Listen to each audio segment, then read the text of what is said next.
everyone, and welcome back to my channel. I'm so excited for what I have to show you today. Every year leading up to Christmas, I go around and I find these various evergreen trees that they sell at different stores. And usually you can get a pretty good deal on these trees. They're usually what's left over from the summer months. And then they put these little red bows on them. And sometimes they're as much as half the price of what you would spend during the summer. So I buy them up and I put them around my front porch, and then after Christmas, I love to plant them around my property. So today I'm going to be showing you how you can plant trees in the winter and fall, and then also how we can propagate evergreens and other various types of trees. And it does take a little bit of time, but you can end up having a huge assortment of trees for free. Follow me and let's get started planting these trees in their new forever home.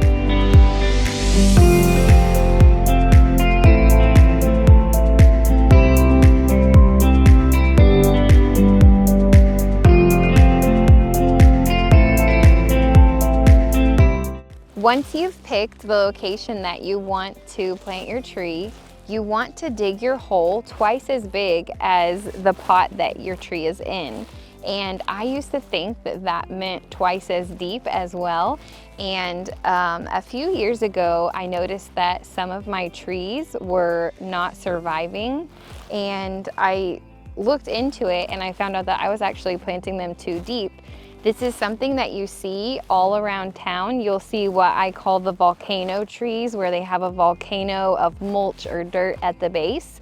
And I think the people that are planting them, just like me, thought that I was keeping more moisture in and helping the tree, but we're actually hurting the tree whenever we do that, because trees need oxygen and they need the root flare and above to be able to breathe. So I've got my hole here about twice the size of the pot, and then only as deep as the roots here. Once you pull your tree out of its pot, I've already pulled back some of these little roots like this, and that's perfectly fine. We want it to regrow those. Watch out for roots like this. These, it will need more. But as you can see, when they potted this, they potted it pretty deep to where you've got a whole branch that was under the top of the soil. So we pulled that back, and we want the top of our soil to be just below where this root flare is, where you can see you've got the trunk coming down, and then it starts to flare out and you get some of these roots. That's what you want to be at soil level. Once you get that positioned in your hole, we're just gonna start filling in around the tree with our soil. If you get any grass clumps, just push them upside down towards the bottom.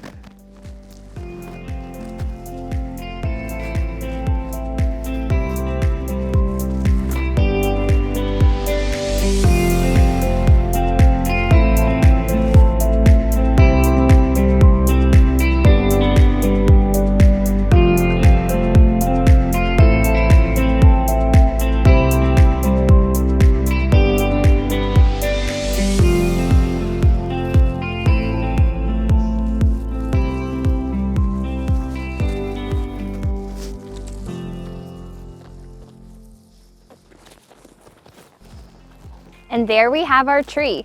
Now you just want to be sure and give it a good watering, and continue to water it at least once a week, and even more if you're in a hotter, drier climate.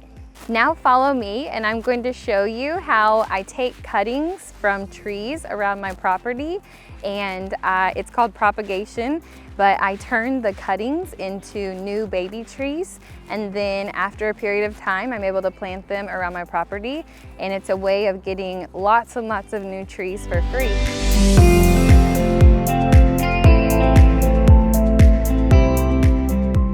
Here we have a tree just like the tree I planted earlier. This is a green thuja giant. These are really beautiful evergreen trees, but sadly a buck has came and destroyed this tree 2 years in a row, and I don't really think I can salvage it into being a very attractive tree. So we're gonna take this opportunity to take lots of clippings off of this tree, as many as we can, and then I'm just gonna dig up the trunk, and we'll get it to probably produce 30 to 40 new baby trees. So what we're gonna do first is we're gonna find the right clippings. See, these are pretty green. You definitely don't want to take clippings from any limbs that are brown or yellow. And we're just gonna start snipping off pieces, and then we're gonna analyze them. You optimally want them to be straighter than this one. It's a little bit curly, but I think we can actually work with that. But I'm just gonna move around this tree and take as many clippings as I can. I'll gather this bunch up.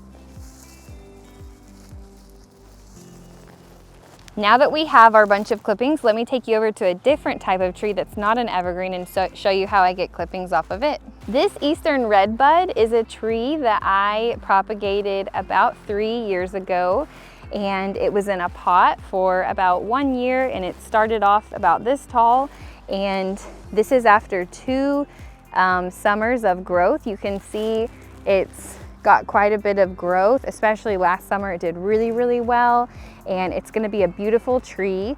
These sell at your home and garden stores or nurseries for as much as $80 to $100 for a tree that's smaller than this. So what we're gonna do is take off some of the lower branches, because as this tree grows, I want to be able to move around it in this peony bed. And so I'm just gonna go ahead and cut off some of the lower branches, and we're gonna try to propagate them into new Eastern Redbuds.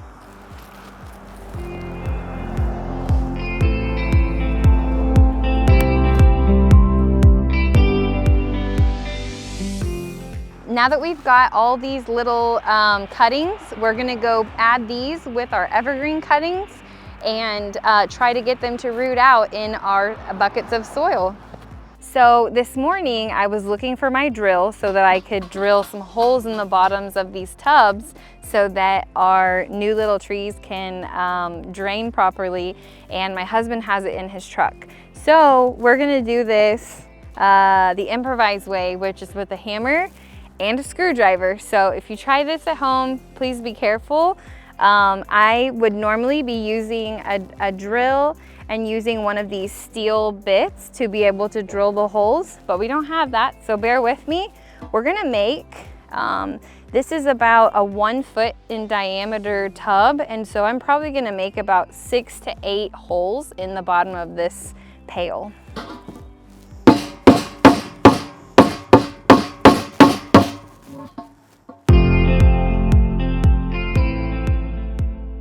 I have a little bit more than 6 to 8, I think. I have 10, but about like that should be good. Next, we're gonna take some sand and we're gonna fill our bucket up about halfway full.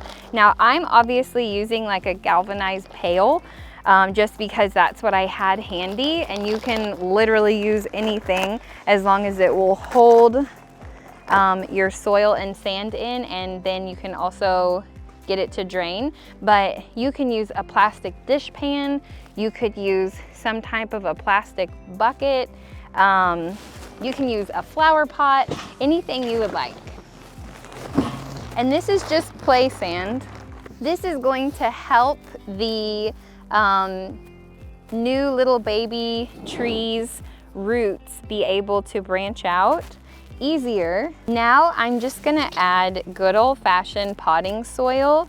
The reason I like this particular potting soil is because it's very mulchy-like. It's not very, it doesn't have a lot of peat moss in it. It feels like almost like little tiny wood chips. And so this is the type of soil that I like, but you can pretty much use anything that you find. This is just easier for me to mix. Some of the more condensed soils will be harder to mix, so this just saves time for me. And we're gonna go ahead and fill this the rest of the way to the top, just leaving enough room to be able to mix it. Now we're gonna mix this together as good as we can.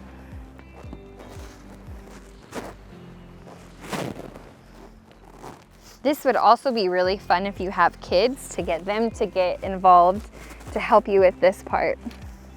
Once we get the dirt and the sand really well incorporated, we're ready to get our cuttings ready to go in our soil mixture. So what we're gonna do is take one of your cuttings, and this one may be just a little bit long. So we're gonna take our snips and we're gonna cut it to where we've got just maybe 3 inches on the end. And then we're gonna break off these lower branches to where we just have maybe 3 to 4 branches on the top. And then, I know this is gonna be weird, but we're gonna cut these ends in half. And don't ask me why you do that, but it helps. And then we're just going to push that into our soil mixture and move on to the next one. Once again, as long as you have at least 2 little branches on the end, you should be fine.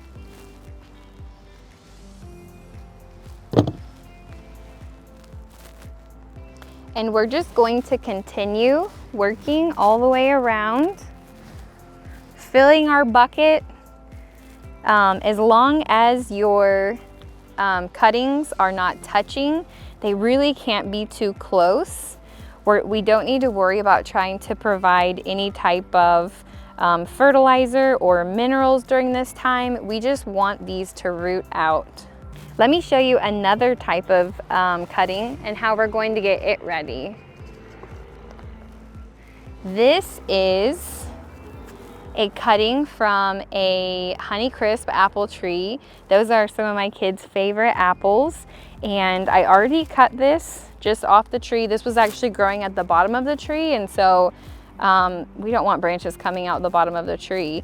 And we're just gonna freshly cut the end. It doesn't have any limbs on it right now because it is winter. We're just gonna stick that in the dirt. Those are pretty easy. They're a little bit easier than the evergreens.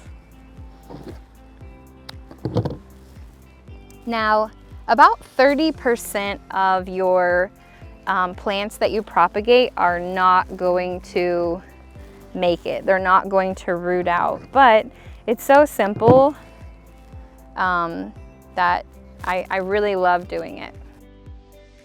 Once your planter is full of all your cuttings that you want to propagate, your next step is really just to wait and make sure that you keep your cuttings watered.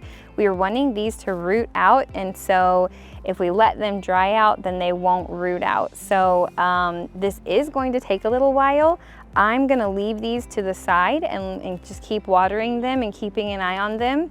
Once we start to see new growth over this summer, we know that we've got a really successful propagation, and then probably towards the fall, we'll replant these into their own larger pots.